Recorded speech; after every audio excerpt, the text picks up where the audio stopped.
Hakuna amani ya kweli inapokosekana haki na usalama wa uhai na mali. Kuua mtu mmoja ni kuondoa amani kwa jamii nzima. Namba 3, amani ya kijamii, kuishi pamoja kwa utulivu. Amani katika nchi haitegemei serikali pekee, bali ni wajibu wa kila raia. Inajengwa kwa kuachana na tabia zinazovunja umoja na utulivu wa jamii kama vile chuki, uongo na kusengenya. Ushahidi kutoka katika hadithi, Mtume Muhammad sallallahu alaihi wasallam amefafanua tabia ya muumini wa kweli ambaye ndiye nguzo ya amani katika jamii.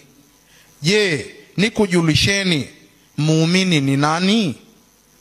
Akasema, ni yule ambaye watu wanajihisi usalama kupitia yeye kwa mali zao na nafsi zao.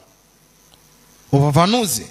Hadithi hii inaeleza kuwa imani na amani huenda pamoja. Muislamu mwema au raia mwema ndiye anayeleta amani kwa wengine. Kuonyesha amani ni kuepuka kila aina ya maudhi, iwe ni ya kimwili au ya maneno. Hii inahimiza kujenga imani na utangamano baina ya wananchi wote bila kujali tofauti zao za kidini, kikabila au kisiasa. Bila shaka, misingi mikubwa ya amani inasababishwa na sisi wenyewe. Haya yote tunayoeleza ni ukumbusho tu kwenu, kwani bila shaka nyinyi mnayafahamu zaidi kuliko ninavyofahamu mimi ambaye ninazungumza mbele yenu. Nyinyi wenyewe ni mashahidi.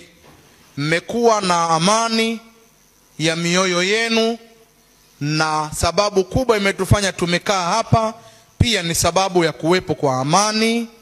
Sababu kubwa iliyotufanya tufike hapa salama ni sababu ya kuwa na amani. Sababu kubwa iliyotufanya tumeamka salama ni sababu ya kuwa na amani. Na ndani ya majumba yetu kwa Watanzania sasa hivi ni watu wanaoishi kwa amani bila ya hofu yoyote. Hii ni tofauti sana na nchi za wenzetu. Tanzania pekee ndiyo nchi kimbilio, watu wanalokimbilia kwa sababu ya amani iliyopo na watu wake ambao wameamini katika uzalendo wa kweli na uzalendo ushirikishi, na wameendelea kuwa na amani kwa sababu ya kuipenda nchi yao. Mtu yoyote ambaye anaamini katika amani ni yule ambaye wakati mwingine yuko tayari kuiacha haki yake kwa mwenziwe ili amani iweze kupatikana.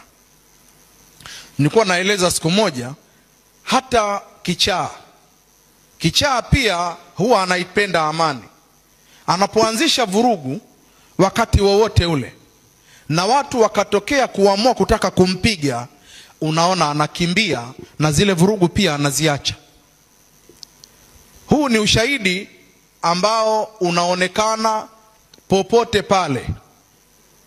Lakini hata mlevi yuko barabarani, anapoona gari inatokea, anaona hii tayari ni hatari, anakaa pembeni.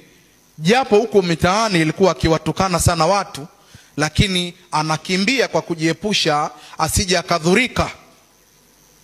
Hivyo basi, yoyote mwenye fikra mbaya ya kutaka kuivunja amani ya nchi hii na kuwafanya watu wakose mahali pa kuishi, wakose kuaminiana, wakose kuheshimiana, wakose kushirikiana, bila shaka mtu huyu inawezekana na itilafu ya kichwani kwake.